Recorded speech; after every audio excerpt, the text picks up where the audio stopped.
So as you all know, in Kenya, we had an election on the 9th of August this year, where we're choosing our leaders from the president to the member of county assembly. Now, for those people who are not in Kenya, Kenya Kwanzaa basically means Kenya first. Wherever it is that you are, there are many people who don't think that politics plays a key role in your business. And for us farmers, most of us always ignore the kind of political, arguments that are put forth, not knowing that they affect us as farmers. The price of agricultural inputs, the price of, fertilizer and all that are always predetermined, or rather determined by how government implements policies. This, of course, is Africa Farming. For those who are new here, this channel is for new generation farmers and new entrants in farming who are willing to learn new farming experiences and practices. So take a second or two to subscribe and hit on the notification bell. And to our avid subscribers, asante sana. Let's get into it and discuss the political side of farming. My name is Samuel Baraza, and I hope you journey with me till the end. Kenya Kwanzaa, they've talked about ending poverty, they've talked about income as per every family, and I'm talking with regards to agriculture, and they've talked about a number of issues. With regards to their manifesto, they've even gone ahead to specifically say how much they are going to allocate in the next 5 years. Talk of the cost of living. Now, what they are talking about is currently there is high cost of living in Kenya, and the only way to address these particular issues is to increase productivity. And what they are saying is that most of the things that we consume here in Kenya are actually imported. We are spending 300 billion shillings every year to import food that we can grow locally. Let me give you an example. Edible oil alone, this year, we spent 90 billion this year to import edible oil, which we can get from soya, canola, simsim, palm oil. All these are not foreign crops. These are crops we can grow in Kenya. So their intention or their aspiration is to ensure that we increase productivity of these commodities. It means we'll spend less on imports, and in turn, if we have a lot of wheat, if we have a lot of rice in the country, the cost of living might go down, because most people spend a lot of their money on food. Secondly, they've talked about foreign exchange. As I mentioned earlier, we have all these particular products that we're importing, the edible oil crops, the edible oils, wheat, rice, which they think we can produce locally and even export if we increase their productivity.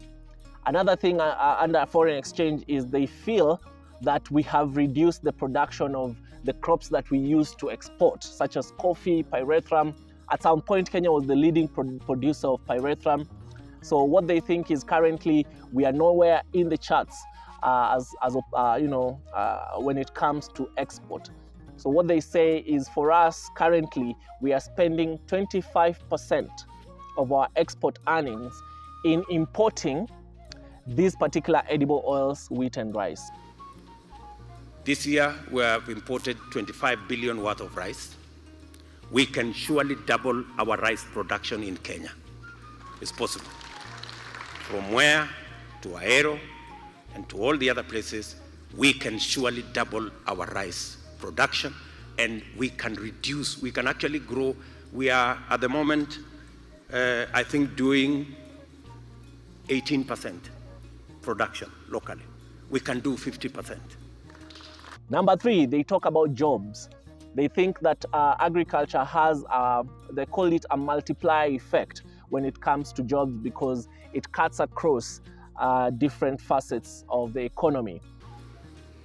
Agriculture equally will help us sort out the challenge of unemployment, investing in agriculture, because agriculture has the highest multiplier effect on the employment creation, especially because investing in agriculture means the agrochemical factories are working, the fertilizer factories are working, the value addition further the road manufacturing is working, the agro-based industries are working, and therefore it has the highest multiplier effect in terms of creating jobs. So investing in agriculture is investing in jobs.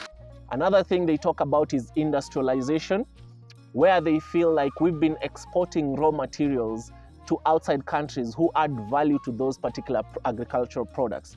So instead of exporting raw products, they propose on creating industries within Kenya that will enable us add value to these particular raw products, so that once we sell, they have high value, and in turn,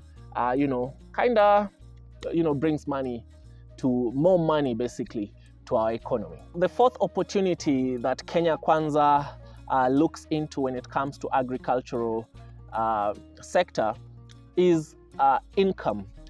They feel like 2/3 of Kenya depends or derives their income basically from agriculture. Agriculture will also make many Kenyans, if we invest in agriculture, save on their incomes. Today, on average, every Kenyan spends 54% of their income on food. 54%. In fact, the poorer families are spending 60% of their income on food alone. And our statistics show that we spend 3 trillion shillings on food as a nation. Just imagine for a moment, if we saved just 10%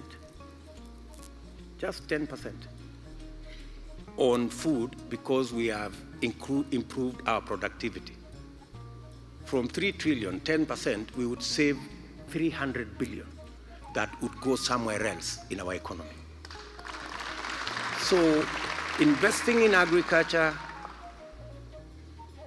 has a bearing on what remains in your pocket. The other thing is they are looking at this opportunity where agriculture will be the end to poverty. They actually emphasize this point by saying hunger is a big problem in Kenya. We have close to 2 million people who suffer hunger. Majority of them, for your information, are farmers. Majority of these 2 million people who are suffering hunger, it means they can't grow enough to eat. As Kenya Kwanzaa, we have worked out with our agroeconomists a package for these 2 million farmers, for us to give them inputs and make sure that they use the farm they are doing now and produce enough for them to eat and a surplus. We have a program for 5 years to invest 90 billion shillings.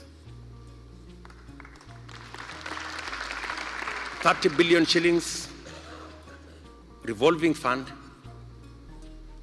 and 12 billion shillings every year to support them on extension service and making sure they do the right thing. Some of the things that Kenya Kwanzaa has proposed when it comes to agriculture, of course, there are a number of things that maybe during their launch they mentioned but were not part and parcel of their manifesto, their written manifesto. What I'm telling you today is the written manifesto. Of course, there are those political proclamations that they do on the streets, so you can go back and check and see what else they have proposed. And if, for example, you find something that I've not mentioned, you can go to our comment section and just tell us what is it that you think that Kenya Kwanzaa has proposed with regards to agriculture. Now, for those people who think politics doesn't affect you as a farmer, go to your country's manifesto, not just Kenya, wherever it is that you are. Check your leader's manifesto and see what they propose for agriculture. And the amount of money they plan on spending when it comes to agriculture, 250 billion Kenya shillings. So when we're talking about 250 billion, we're talking about the national financial input by the president. At the county level, there are governors. For example, in Kajiado County, just the other day, the governor, Honorable Lenku, kind of reallocated some funds to cushion these farmers from, the high cost of feed for their animals. So whenever you're looking at voting, of course in Kenya we've already voted, but I'm just thinking that next time you think of voting, either for your member of county assembly, your member of parliament, your senator, your women rep, your governor, or your president, you should always look at what they propose to you when it comes to your hustle. It does not necessarily have to be agriculture or farming. It can be something else, manufacturing, small hustle and all that.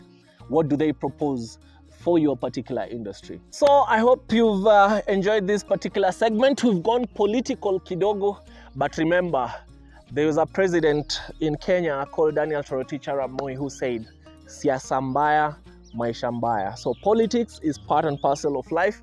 We cannot avoid, we cannot ignore, and especially as farmers, the policies that are implemented by our government affect us directly.